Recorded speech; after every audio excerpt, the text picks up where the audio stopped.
What's good, YouTube? It's your boy Only One KDB, and I'm back with another video. In today's video, bro, we got top 10 17s who freaked out after giving a life sentence. Now, if you're new to the channel, make sure you like, share, and subscribe. Turn on that post notification bell so you get notified when I drop another banger, bro. We finna get to the video, bro. I hope y'all boys enjoyed y'all Thanksgiving. I know I did, bro. I had like 10 plates. I ain't bullshit. It's like, nah, I ain't had that many plates. But yeah, we finna get to the video, bruh. Make sure y'all like, share, and subscribe. Follow me on the gram at KDB.Youngin, not Youngin.KDB, because that is not me. But I hope y'all enjoyed y'all Thanksgiving. Yesterday I was gonna record, but I said, nah, I'ma just enjoy my Thanksgiving in peace. But we finna get to the video, bruh. Y'all boys ready? Let's get it, bruh. Back at it again. Teens at times never fail to shock us with their gruesome crimes. Today we look at 7 teens who were sentenced extra long. Number 7, Martise Fuller. Martise A Fuller. teenager convicted of shooting and taking the life of his ex-girlfriend and God, trying to do the same bro. to her mother in their Kenosha home in May 2019 will spend the rest of his life in prison without the possibility of parole. Martise Fuller, who is now 18, was sentenced by Kenosha County Judge Mary K. Wagner. "You are a very dangerous and damaged human being," Judge Wagner said sternly. Fuller was found guilty by a jury in March of shooting and taking the life of 15-year-old Kaylee Juga and wounding her mother, Stephanie Juga. Wagner sentenced Fuller to life in prison without the opportunity for supervised release for Juga's passing. The sentences for the attempted crime and burglary I ain't gonna lie, bro. currently to one another. These little kids reckless nowadays, bro. I wish you know what I'm saying? They need to go back to the what year was it when they used to when the teachers used to whip the kids and your neighbors could used to whip the kids? That was like in the 90s or the 80s, right? I wasn't born back then, bro. I was born in 02. But I'm just saying, bro, they need to go back to those times. Because these kids nowadays, bro, they out of hand. I ain't lying, bro. They need to go back to the teachers being able to whoop the kids. They'll whoop them into shape. I ain't lying, bro. They'll know not to play in school. They'll know not to play outside. Cause them neighbors will get up with you, and the teacher will get up with you, and when you go in the house, your parents gonna get up with you. So yeah, there'll be discipline all over the place. But yeah, we finna continue. Consecutive to the life term. Prosecutors said Fuller blamed Kaylee and her mother for his expulsion from school and removal from the football team. They said Fuller, 15 years old at the time, plotted to get a gun, ammunition from a friend, and had a relative disposable bro, don't cry now. Lab said matched the one used in the shooting. Kaylee was shot 5 times and passed away at the scene. Stephanie Juga identified Fuller as the person she came face-to-face with on the 2nd floor of her home and was later shot as she tried to hide. Juga later found Kaylee unresponsive on her bedroom floor. Judge Wagner chastised Fuller for the calculated events, his lack of remorse, the jury tampering, and other charges he's accrued while in custody, all while showing no accountability for his actions. Number 6, 3 teens. An 18-year-old woman convicted of taking the life of her father and trying to take the life of her mother in a knife attack at their Michigan home has been sentenced to life in prison along with 2 young men convicted in the case. Tia Skinner and 19-year-olds Jonathan Kurtz and James Preston were sentenced in St. Clair County Circuit Court in Port Huron. They were earlier convicted of first-degree attempted fatal attack and conspiracy. The conviction came with mandatory life in prison without parole.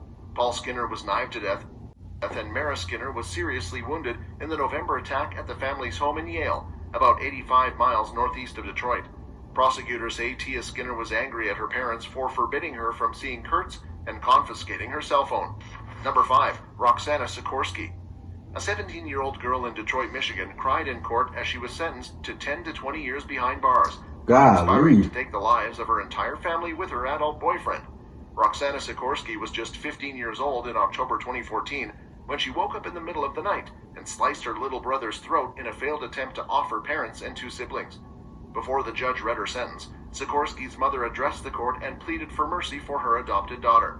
"She's in desperate need of continued psychological help," Laureen Sikorsky said. "She is still fragile, and an adult prison would shatter her delicate world. How will sentencing her as an adult work? Is this justice?" Her adopted father, Jeffrey, added that he was disgusted with how the trial unfolded and that he worries with how she will fare in prison. Roxana was 4 years old when the Sikorskys adopted her and her 2 siblings from Poland. Due to hurt she suffered in early childhood, Roxana was diagnosed with reactive attachment disorder, a mental illness where children are unable to form an emotional attachment with their primary caregivers. The teen appeared genuinely sorry in court. She apologized to her parents for not being the daughter they wished I would be.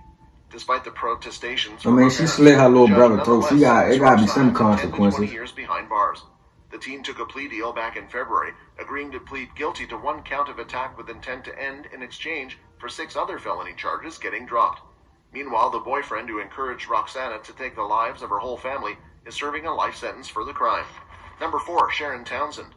In sentencing one of Jacksonville's youngest criminals, Circuit Jacksonville, oh, them niggas ruthless. You should have known. Consist in finding that kids are different and less culpable than adults, and then gave the boy 30 years behind bars. 15-year-old Sharon Tommy Townsend pleaded guilty to second degree in the slaying of 54-year-old Thomas Zona Trent in June 2014.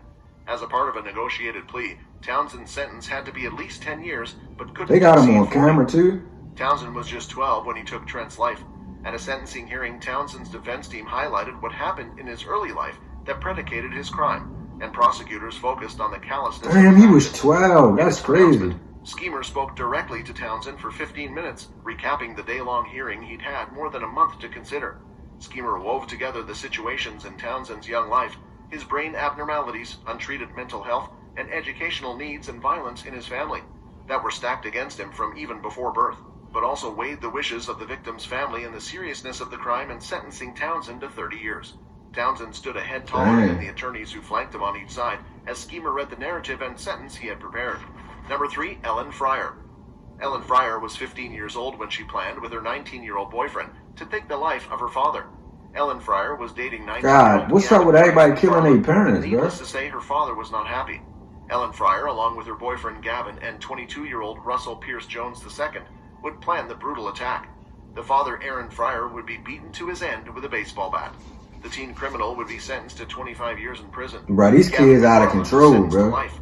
Russell Jones was not found in the Oregon Department of Correction search. As Ellen faced a Don't they got sentencing, therapy in she read jail? a letter Therapy to the or court in which she said something she they can't can go erase the to? past, but has learned forgiveness from Jesus Christ. Fryer's attorney says the teenager was manipulated by an older boyfriend and claims the girl endured years of emotional and physical trauma from her father. But because the case didn't go to trial, that was never proven in court. Fryer was sentenced to 25 years in prison for conspiracy to commit first degree and conspiracy to commit burglary in the first degree. She will start her sentence in a juvenile facility until she's 25, which the judge hopes will provide resources for her to reform her life. Number 2, high school senior.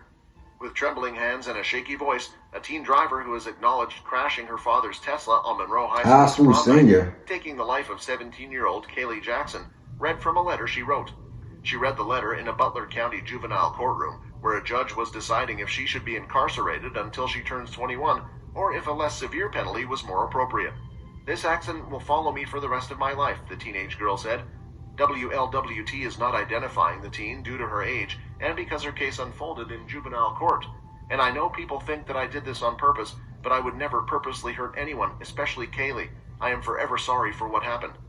Those words did little to comfort Jackson's mom, Amanda Garcia. I wonder, It took the driver 8 months to apologize. I wonder if you if you 8 years old, like can you be still tried as an adult? Like if you kill somebody when you 8 years old, like what's the youngest like you can go to jail? I always wondered that, bro. But we finna continue, bro. Apologize for going too fast and losing control on Milliken Road. After listening to impact statements for more than an hour, the judge suspended the teen driver's license until she's 21 and ordered her to undergo treatment to better understand her actions at Miami Valley Juvenile Rehabilitation Center. The average length of stay is 6 months. One of 2 passengers who survived the crash also spoke, saying he forgives the teen driver. The other victim was in class taking exams. That teenager's mom spoke on his behalf, saying because of the fatal crash, there's now an emptiness in her son's eyes where there was once a sparkle. Number 1, Zachary Oliver. A teenager was thrown in prison for 25 years for attacking a detention guard at a juvenile facility with a pillowcase full of rocks. It happened at the Lookout Mountain Youth Services Center. The juvenile and 3 others escaped after the attack by cutting a hole in the fence. "This was a brutal, vicious attack," said Jefferson County District Attorney Pete Weir. Zachary Oliver, 18, was sentenced to 25 years behind bars after being charged as an adult when he was 17. Prosecutors say Oliver carried out the premeditated, violent escape that included almost taking the life of the 65-year-old guard, Doug Williams. Over the course of several weeks, Oliver went into the yard and slowly collected large rocks, said Weir. Oliver broke out of his cell, laid in wait for Mr. Williams, and when Mr. Williams came by, he proceeded to pummel him with that pillow sack full of rocks. Weir said Oliver had 243 incidents in 3 years in juvie, ranging from failure to follow orders, to fights with other juveniles, prolonging his time in juvie.